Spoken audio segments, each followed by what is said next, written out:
Hello, everyone, and welcome to another episode of Autism Stories.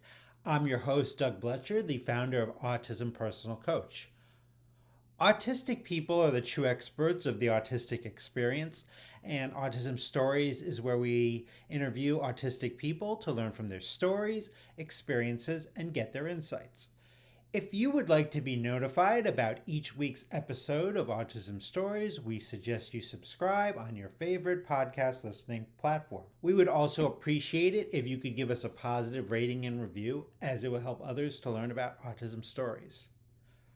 On today's episode, Hat Talks joins me to discuss being a speech and language therapist, creating a post diagnosis workbook for autistics, and autism assistance dog training. We hope you enjoyed today's conversation. Hat, thanks so much for joining me today. Oh, thank you for having me. It's great to be here. Yeah, and I wanted to start our conversation by learning, where does your story in the autistic community begin? So, I've actually been working with autistic people and neurodivergent people of all types for around 5 years as a speech therapist. But I spent a lot of that time with really ableist views as part of my training, which seems to be the case for a lot of people, and didn't realize my own autistic identity within those 5 years. And eventually, at the age of 26, I received my autism diagnosis. So I really started to learn about autism from that point. So I don't feel like from my training, I knew really what autism was, which is really disappointing. But from actually connecting with the neurodivergent community after receiving my diagnosis, it's completely changed my views on what autism is and how everybody experiences their own autism very differently. And it's just continued growth and understanding, I guess. Now, you mentioned you're a speech and language therapist, and you've written a book, the Post Diagnosis Handbook for Autistic People.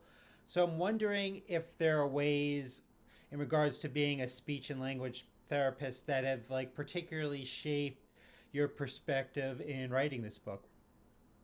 Yeah, definitely. So I guess a lot of the things that are in the book are around autistic communication style differences and how we might communicate differently to the neurotypical population.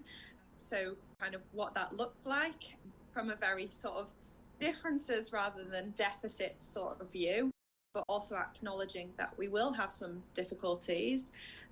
And yeah, it's just, I think the way I try and word things, because I'm a speech therapist, I kind of know how to adapt language in a way that's accessible for more people and just kind of the structure of things as well. But sort of knowing and guiding families as well through after an assessment what they might want to know for their autistic child, etc. It's been quite helpful to be a speech therapist, I think.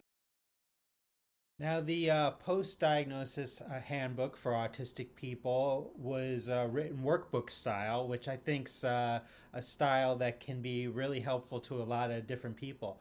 Why did you decide to write the handbook in this style? I kind of do things without thinking too much.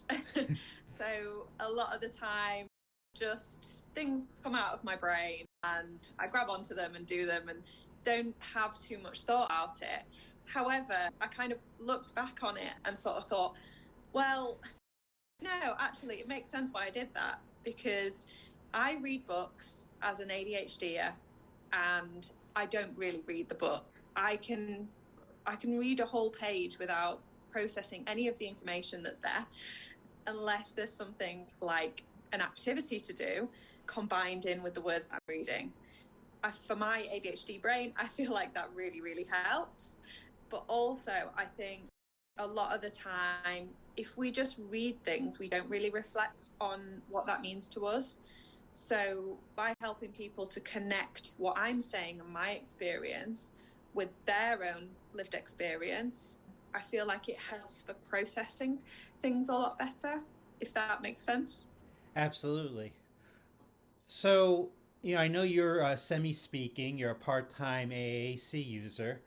Are there ways that you think being an AAC user has helped you to be a better SLP, a better speech and language therapist?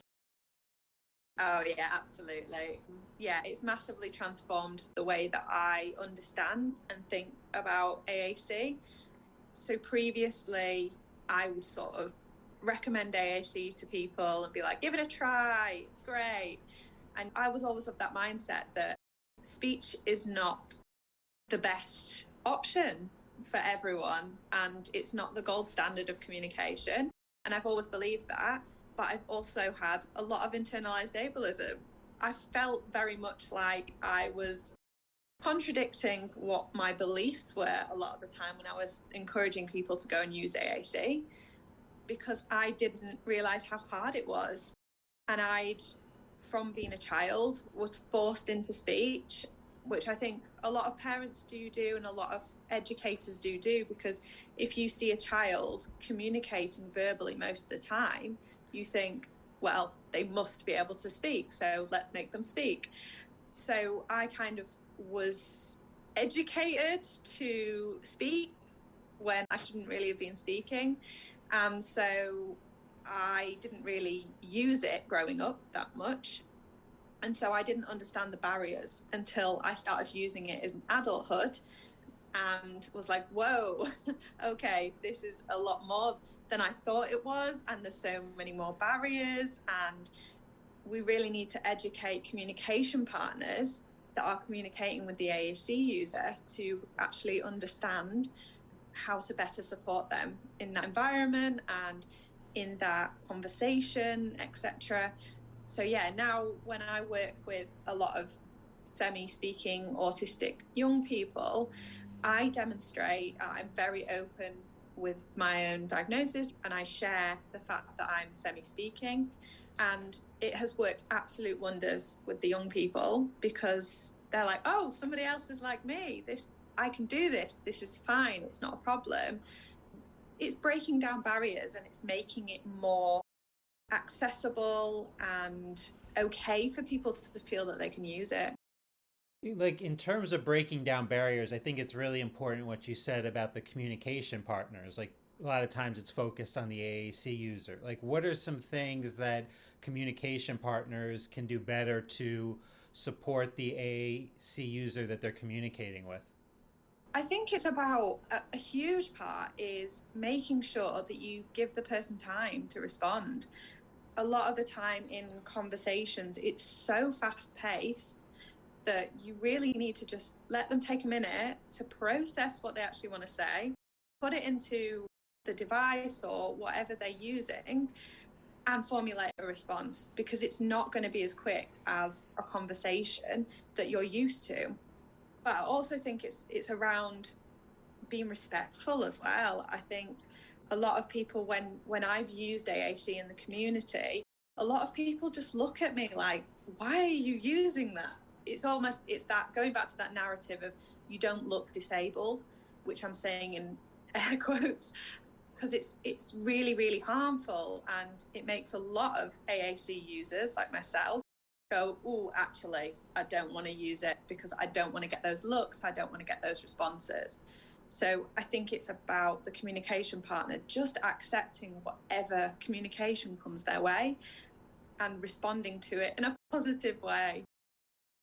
I'm very uncomfortable with like a lot of formal assessments that are given to children and adults, just to the point in my own personal life, like I was hesitant to go for a formal assessment regarding autism, as because of that. So I'm wondering what's your perspective as an SLP regarding formal or standardized assessments, particularly for your neurodivergent clients?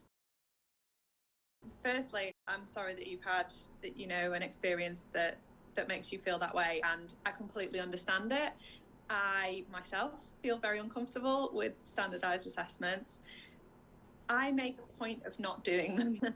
So I know a lot of speech therapists do, and it is very much kind of the gold standard of how we assess. However, I think times are changing, and I think people are starting to realize that actually, oh, no, it's not the best tool.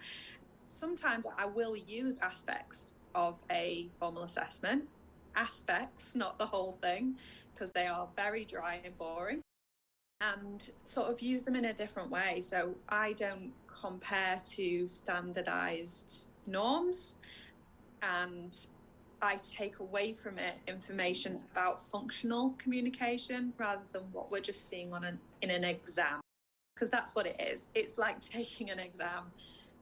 I think the thing was, since going into practice, I've never really done standardized assessments because I looked at it and thought, I can't do this.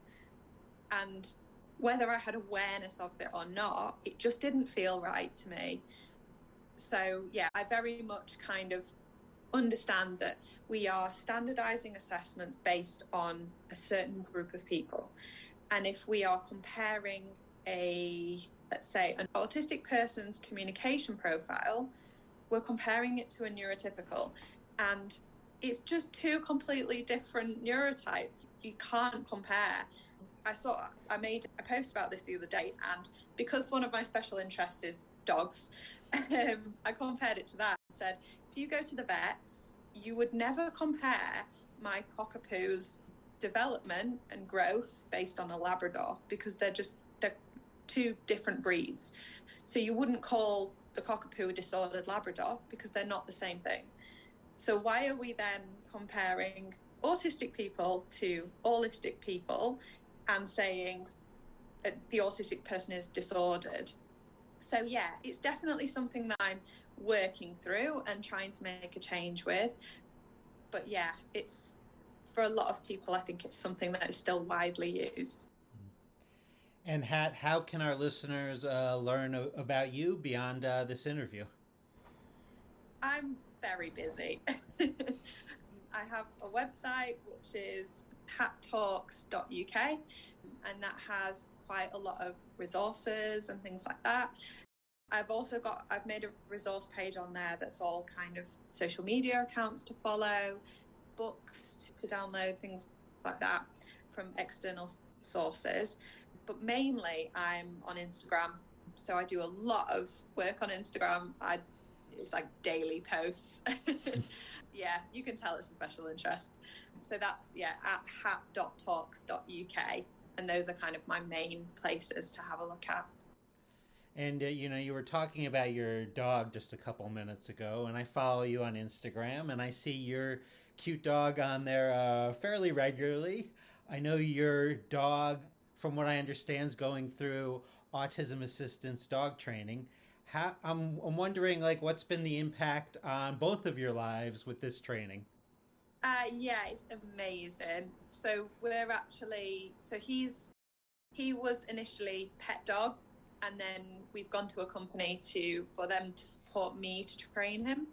So it's quite a lot of hard work, but I honestly feel like his temperament is perfect. He's been so good at it, and I mean, he's so happy to do the training. I think a lot of people think, oh, it's a lot of work for a dog, and they won't get their playtime and things like that. But actually, honestly, my dog has the best life. He's treated like an absolute king.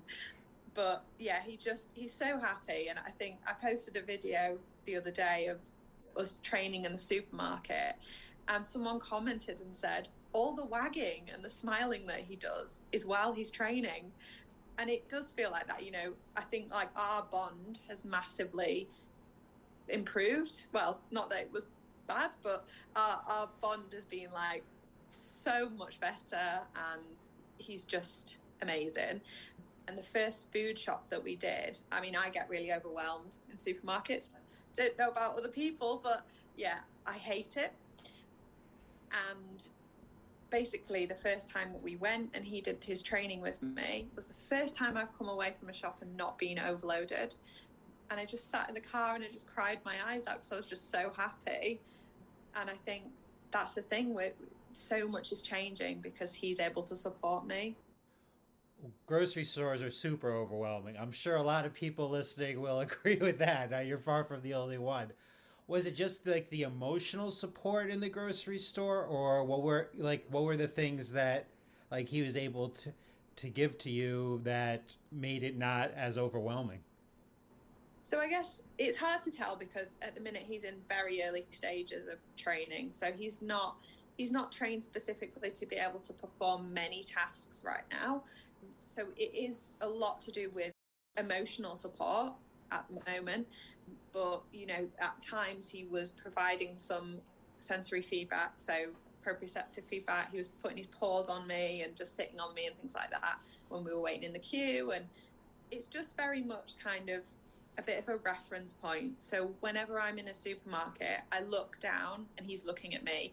So it's just that attunement. And yeah, he's just so tuned in. It's ridiculous. Yeah, it just makes it easier knowing that I've got something to focus on rather than all the sensory overwhelm that's going on around me, if that makes some sense.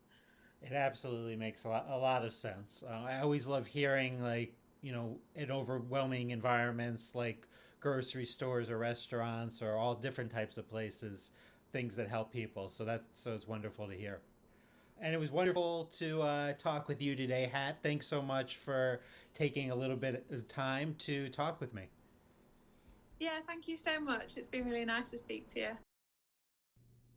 Thanks so much to Hat for the conversation. To learn more about Hat, please check out the link in the podcast description for this episode. At Autism Personal Coach, our clients are the experts, our coaches are the guides. The majority of supports for autistics are not helpful. They try to fix us, not support us. That's why many are confused when we say our clients are the experts of their lived experience. Our clients are the experts for what has worked for them and about the things that they need and want in their lives. Our coaches first listen to our clients, then ask questions, offer resources, and strategize with our clients so they can get what they need to thrive. Would you want a guide in your life like Obi-Wan or Mr. Miyagi to coach you to get the things you desire? If so, then visit autismpersonalcoach.com for more information. I hope you enjoyed this episode of Autism Stories, and if you did, if you could tell a friend, foe, or anyone you know about it so they could have the same enjoyable and educational experience as you when listening to Autism Stories, be very much appreciated. Until next time, I'm Doug Bletcher of Autism Personal Coach. Talk to you then.